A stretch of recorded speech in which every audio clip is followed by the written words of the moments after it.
All right, so I will give a brief introduction, and then we're going to jump right into it. And actually, as soon as I introduce you, I'm going to ask for your provocation. So pay attention, folks. We're getting right to the good stuff that normally comes at the end of the panel or never comes. All right, Anne Duncan, you have recently left your post as Chief Information Officer at the Department of Energy, having done years of service. Thank you for that. And hopefully not to be undone completely. We'll see what happens. We'll hear about that, I'm sure. Let's kick off this session with your provocative notion on sustainability and AI, and really challenge us. Yeah, so I think, as we were talking backstage, that I think it's timely to say we've got the Trump administration saying we're going to drill, baby, drill. And my provocation is we aren't, because number one, we're not going to drill because energy prices are too low already. Number two, renewables are going to be cheaper than oil and gas, and therefore renewables are going to win just because they're less expensive. Okay, so you've got the first provocation. Drill, maybe drill, it sounds like. And so we'll see how far we go with that, but I appreciate the provocative nature of this. Chase, I'm going to come to you, CEO of Crusoe AI. So my provocation is this. When you look at the energy footprint of AI, it is... Mic closer. When you look at the energy footprint of AI, it is quite intimidating. You look at what's seen as the center of the world for data centers is Northern Virginia. There's about 4.5 gigawatts of capacity in Ashburn, Virginia. We have ongoing, just us, 4 to 5 separate conversations for single data centers that are 5 gigawatts or larger. So it is intimidating in terms of how much power is going to be utilized by AI. But my provocation is this, that the energy paradox of AI is that the solution is more AI. AI actually, for the first time in human history, has given us the tools to actually manufacture intelligence and provide the innovative technology to discover the new technologies to create ultra low-cost battery storage systems that are going to drive things like what Duncan was mentioning and driving down the cost of clean energy to power future intelligence systems. So you got a problem with AI? We're going to give you more AI. We'll see how this works out. But it is a good provocative thought. We're going to dig into that in a moment. Mary Wysocki, CSO of Cisco, one of the big players in this game. Mary, what's your provocation? So as I look across the room, I think some of you, like me, we were born before the internet. And what is interesting is we talked about forever closing the digital divide. And I think if we're not mindful, if we're not determined, not only will we increase that digital divide, but we'll have a data divide as well as an energy divide, and that can't happen. Right, powerful. Okay, so you've stretched our short-term definition of sustainability to expand to thinking about ideas of equity, of inclusion, and building historically on the digital equity that we were promised in the early days of the internet. Some of the early founders, I just saw Tim Berners-Lee walking off the stage a second ago. Early visions of Jaron Lanier and others did not quite work out that way. And now you're making a provocation that we should not allow that to happen with AI either. Interestingly, today at 5:30, I'll be chairing a session in the Congress Center on exactly this, how AI can lift all boats, ? And so I'll poke at some of the people who are arguing this to good effect. And I'm very pleased to, of course, to welcome Andrew Ng, a legend in the field. Andrew, welcome. Please join us. And we're just going through initial provocations, and so we'll finish with the final provocation from Dan Hammer, managing partner of ODE. Is it, or do you say it ODE in a precious way? ODE. Okay, go ahead. Give us your provocation, and then we'll turn to Andrew. My provocation is that keep your mic close. Existing large pre-trained transformers can offer us a unprecedented fluency with how the Earth is changing, not just the human-built world, but also nature or the green and blue blobs on Google Maps. Great. So you see the potential as a data scientist by training for this extraordinary, explosive ability and expansion in our capability to manipulate data and find meaning in it as being applied to environmentally useful purposes at an unprecedented scale. Yeah, as Chase said, to manufacture intelligence about our natural world. Great. We're going to come pick up on each of these themes, but since we have Andrew, who's one of the hot tickets around town, we're not going to let you escape before I'm going to put him in the hot seat for a moment. So Andrew, let's spend a moment. First of all, welcome. Thank you for joining us. Let's give him a round of applause. Everyone else got one? Actually, hands up. How many of you have a pretty good idea what solar radiation management is? Hands up high. Wave them. Okay. All right. So maybe 10% of this audience. So maybe you can tell us very briefly what flavor of geoengineering are you working on, and then we'll talk a little bit about your application of AI to it. So for the past couple of years, I've been working with many climate scientists, exploring a range of applications of AI to climate, looking at drivers of deforestation, methane emission, and so on. But after looking at a lot of things, I decided for my own climate work to put all my chips on one thing, which is geoengineering.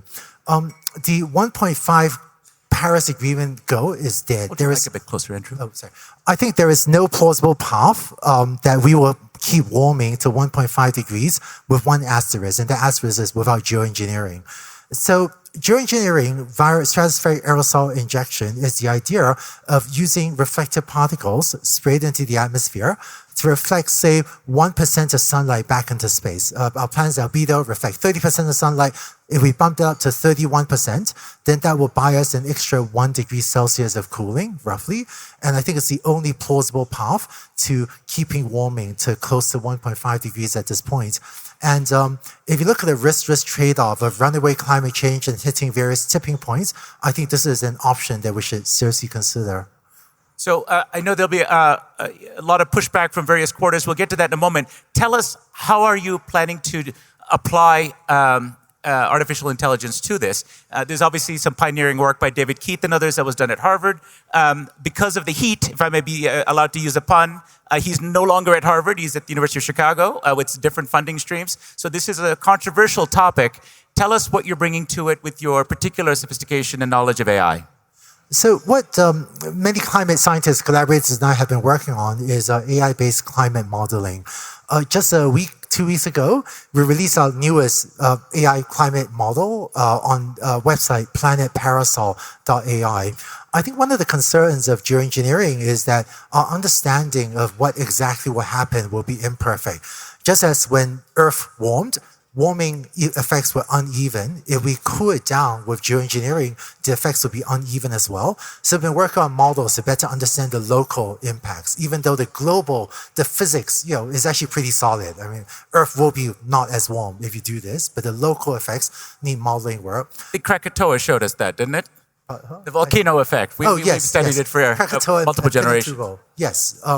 And so I think if you check out planetparasol.ai, that's our latest, this is multiple generations of models that lets you play around with, what may happen. It turns out, for example, that if you geoengineer, a warmer planet has more evaporation from the oceans and thus more rainfall. So if you geoengineer, there will actually be less rainfall. And this is great in some places that are risk of flooding. This is not so good in other places, but to model out the effects. And it was really working on this over the last couple of years that caused me to go from really questioning, like, what is this weird thing? Should we even try it? To, as we look at, frankly, the lack of amazing climate progress, but not fast enough with decarbonization, that I increasingly feel like we have to seriously consider geoengineering as an important complement to decarbonization. Can you hear him in the back row? Those of you who are intent to hear him, can you hear me? You can hear him. Okay, good. I just want to make sure because these words are very precious. I want to ask you, one of the challenges with this sort of geoengineering that's been raised is unintended consequences. How do you use some of the modeling work you're doing and maybe future applications of AI to ensure that there are not unintended impacts on monsoons or weather systems or short-term effects? Explain how you're dealing with some of the potential risks or unintended consequences. How does the AI or other tools of modeling help you? So I think no model is perfect. And in fact, our models of of global warming have also been imperfect. And I feel like whether the decision of whether or not to engage in geoengineering, it should be one made of appropriate global governance and kind of a decision of the civilization and so on, with appropriate global governance.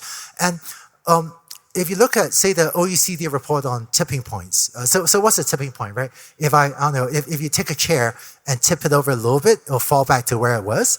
But if you push a chair really far over, it'll fall down with a crash. And so that's what a climate tipping point is. If a part of the planet warms enough that it abruptly, maybe, and irreversibly changes to a new state. So as warming approaches and crosses 1.5 degrees, I think that, but on a current trajectory, I think we're on a path to 2.5 degrees of warming, maybe more, even if we don't hit any tipping points. But if we hit tipping points, such as an abrupt melting of the Arctic permafrost, which would release a lot of additional methane, or if we see a reverse of the AMOC, kind of the conveyor belt ocean, taking warm water from the tropics, it'll turn Britain, for example, into freezing cold climate. But if we see abrupt reversals of these tipping points, Earth will be in a much more dangerous position, and parts of the planet could suddenly become, really not that livable. And so if we look at the risk-risk equation, we're on a path to, let's say, 2.5 degrees of warming under reasonable assumptions. If we hit those tipping points, I think it will be much worse. And so while the local impact of geoengineering is, we don't fully understand it, I feel like if you look at the risk-risk trade-off, what many climate scientists will say in private, but I think by the conservative nature of the discipline, you hear a few of them say it in public, but work with many climate scientists feel like, on average, the risk trade-off, it may be less risky to geoengineer. So that's a very interesting frame you've given us. The way I've normally heard this case made for research into this area is that, of course, Plan A must be windmills and solar and nuclear and reducing emissions, mitigation. And of course, we need to adapt as well, adaptation. But if we get it wrong, or if we cross some irreversible thresholds, we'd better have a Plan B. And researching solar geoengineering now, let's just keep it in our back pocket. But perhaps what I'm hearing from you is, if we want to achieve more ambitious goals like 1.5, which frankly looks very ambitious since we're blowing past it right now, or we want to avoid those regional consequences which seem almost inevitable, this might be something we want to advance to maybe A'1 as something to have ready. Am I understanding you? Yeah, maybe I would say Plan A is still decarbonization. I think we have to keep on building renewables, wind, solar, batteries. Let's really keep on doing that. Unfortunately, we've not been doing that fast enough that I think we have to now complement decarbonization with a serious look at geoengineering. Good news about geoengineering is that we do it at small scale, a high altitude injection of aerosols. If we change our mind, it'll wait a little bit, the aerosols will fall to the sky, and it's actually pretty reversible. So I don't think any serious scientist is advocating just going full bore at it right now. But I feel like we may be approaching the point that we should seriously consider small-scale experiments. Maybe round numbers. It'll take us maybe 10 teragrams of SO2 to reduce, to bring down, to reflect 1% of sunlight, bring down temperature by 1 degree Celsius. I don't think any of us think we should go spray 10 teragrams of SO2 right now. But is there a much smaller scale, maybe a tenth of that? Should we bring down the temperature by 0.1 degrees or 0.01 degrees? And are there small-scale completely reversible experiments we can start to engage in? Maybe one question for you. I know a lot of engineers in the room. There are actually hard engineering challenges to be solved still. We do not know, we have ideas, but no one's built the heavy lift aircraft that will be needed to take large quantities of, let's say, sulfur dioxide up to the stratosphere, maybe 60,000 feet up, challenging aeroastro problem. I feel like to take large quantities of SO2, sulfur dioxide, and aerosolize it at the small particle sizes needed, kind of 0.1 to 1 micron. We know how to create small particles at a small scale, but to do, 100 liters per hour or something, that's actually really challenging. So I don't think anyone wants to go into large-scale implementation, but laying the groundwork to see if we can even solve the engineering challenges to build this stuff. Well, let's take a poll. How many of you in this room, hands up, would either join an effort to work on it or support people you know who are talented to work in this area? Okay. And to look the other way, how many of you have serious doubts and think we should not research this area, should not do science in this area? Okay, well, you can see it's 10-1 in favor, but this is a biased audience. It's an engineering and science-friendly audience you've come into. This gets me to my last question for you, Andrew, because I know you need to go to other obligations. You talked about scaling this up, although prudently, working together with other scientists. Previous efforts to expand scientific research in this area have been met with vociferous objections. We saw someone in the front row get up and leave in a huff. And that might be just because she wanted to go to the loo, we don't know. But nevertheless, when Environmental Defense Fund, EDF, one of the leading environmental organizations in the US, last year proposed funding science, convening scientists to support early research in this, immediately the Sierra Club put out a press release denouncing this, saying this is going to be done for the wrong reasons or used by fossil companies for greenwashing. And so we can see there's going to be a public acceptance challenge. Do you have a plan for this idea that certainly this room thinks is a good idea to keep pursuing to win broader public acceptance? So maybe just to mention some of the concerns, which I think are very valid concerns. We don't know exactly what will happen, so there is risk. And I urge you to look at it as a trade-off of different risks and which one is less bad. And many of my climate scientist friends have one view, but we should all shape our own views. A second concern I've heard, a frequent thing, is how hubristic is this? How arrogant are you to think you could dare engineer the planet? And I don't really have a response to that. Maybe, frankly, I live in Silicon Valley. Large parts of Silicon Valley are powered by hubris. Having said that, I tend to engage in the scientific argument of, is this a good idea or not, and leave the hubris. Maybe it is hubris, I don't know, but I'm focused on the scientific argument. And then the last argument, which is an excellent one, is fossil fuel companies will use this probably as an argument to tick off the accelerator on decarbonization. Fortunately, no serious scientist I know has ever said that geoengineering is any reason to slow down decarbonization. So this is an argument that is absolutely not made by anyone today that I'm aware of. Having said this, we know that fossil fuel companies do have amazing PR teams, and this will come. And I would say, let's be ready for it, and let's tell the truth rather than be worried to lean into the truth because we think someone may misuse the truth. Well, Andrew, your words remind me of the great Stuart Brand, who's been an advocate of geoengineering for a long time. He wrote the Whole Earth catalog more than 50 years ago. Many of you who are more environmentally minded and technology-oriented would know that. Seminal work. He published the first view from space of Earth, the whole picture taken from space of Earth. And he argued then, prophetically, that we are as gods, so we might as well get good at it. And so in that spirit, Andrew, please give Andrew a round of applause. Thank you for coming by on your busy schedule. We appreciate it. Great. Well, it's very hard to follow up on a talk like that, but that's why I got you all to give your provocation. So I want to jump back in. So maybe, Anne, I'll start with you. Your provocation was that you believe that AI can be powered by clean energy, which will be cheaper going forward. What about the challenge of intermittency, right? These big tech companies at the hyperscale, they need clean, firm power. Where are you going to find enough batteries rolled out at scale, time matched? Wouldn't this be a license for peaker gas plants or something else to complement, which would be a camel's nose under the tent for fossil fuels? Yeah, so I think there's okay, if we can calm down a little bit, folks. Let's give her the courtesy of listening. The panel's got some wisdom to share. Yeah, I think there's a number of things you have to think about. So first of all, there are clean energy sources that are not intermittent. So small modular reactors are coming online. Fusion is getting substantially closer. We've got folks who are actively commercializing fusion. Keep your mic closer, please. Oh, sorry. We got folks who are actively commercializing fusion. And then we do have storage, and it's not all battery storage, right? There are a bunch of ways to store energy.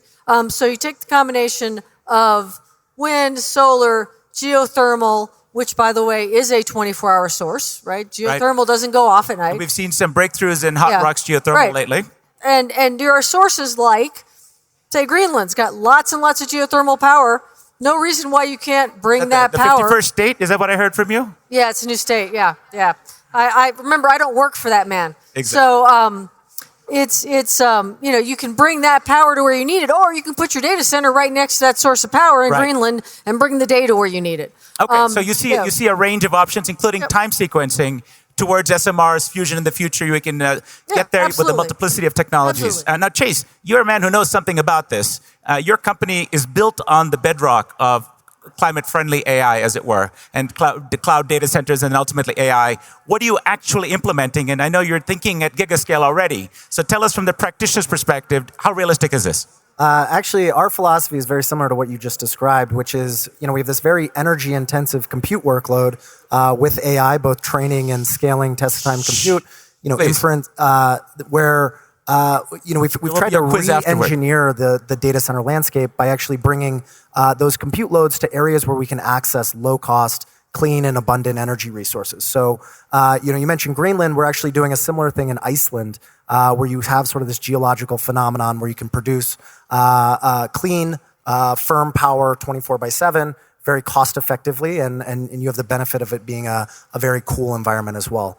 We're doing a similar thing in West Texas where there's an abundant amount of wind and solar that's been developed, oftentimes priced negatively or curtailed. And one of the key challenges they have is actually they don't have enough load there, and we're able to sort of help solve that problem by bringing large-scale AI computing infrastructure to the sources of clean energy. This is what we're doing in our big campus in Abilene, Texas, that got some coverage yesterday at the White House. Right. So there we go. So that's a major deal. If I'm not mistaken, $3.4 billion involved in Abilene. That's phase one. Is the first phase? That's just phase one, folks. Phase okay, one. we're talking real money. Now we're talking real money. Yeah. Let me come to you, Dan. Your application of some of these advanced tools. Can you give us something concrete, something that might deal with a practical challenge we're having with sustainability? For example, I was just at the UN COP summit in Baku. They had a breakthrough deal on carbon markets, but the reality of carbon markets is they're in disarray. Greenwashing claims it's falling apart, in part because there isn't trust, integrity, verification. This is a huge problem. How could your ideas here help? How do you see AI helping here? So I got my start building Global Forest Watch to track deforestation from satellite imagery. It's now at the World Resource Institute. It's been about, 12 years now since we first started. This sounds crazy, but using the outputs of these very large pre-trained transformers, we replicated pieces of Global Forest Watch and estimate that it would be 1,000 times less costly and faster in order to replicate that data product. And that's for a single data product. It has a limited scope, which is just the removal of trees that are visually expressed. With that level of interaction with direct Earth observation, the applications are tremendous. The idea of being able to ask subtle, triangulating queries about your natural environment unlocks a whole host of applications that I really just don't even know. So the dream of IoT that's been peddled by consultants for years is finally going to become true, except it's going to become the Internet of Trees. Thank you for that, Dan.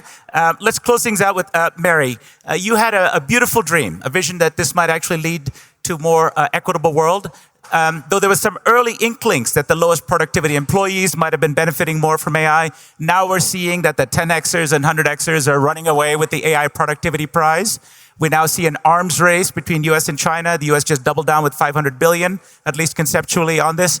That sounds like inequality will rise. What comes after that? I mean, surely there'll be some of that. What do you propose? What should we do to make sure some of the gains from that innovation that's going to come could be shared more widely? Well, I think it's first really thinking through what does responsible AI mean? What are those principles? Are you designing in fairness, accountability, transparency, privacy, security? Are you doing it in a sustainable way? So I do think the more that we can think about designing it, developing the principles, and sharing that transparently. If you think what we do in sustainability, how we report out our scope 1, 2, and 3, there are mechanisms that I think can be audited, can be shared. So to me, it starts right off the bat with design.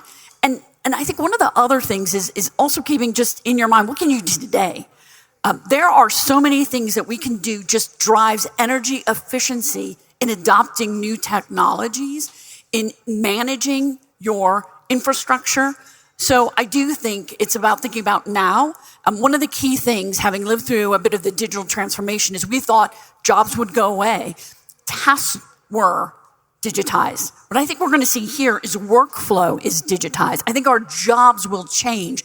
And the more we engage with how that could change for the betterment of each of us, the business outcomes, and society, I think we can make it happen. Great. So you drove it home to a forward-looking point, the idea of getting together guidelines, having some sort of rules of the road, guardrails. Some people talk about on February 10th, President Macron will convene a summit in Paris, heads of state summit.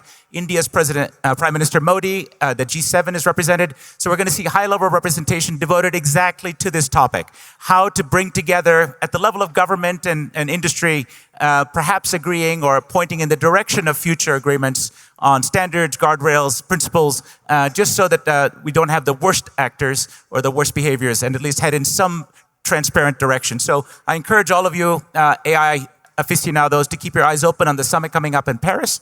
And with that, I'm going to bring our session to a close. We're over time, but I think you'll agree we had an extraordinary intervention there from both Andrew and our speakers. Give them a nice round of applause. Enjoy your Davos.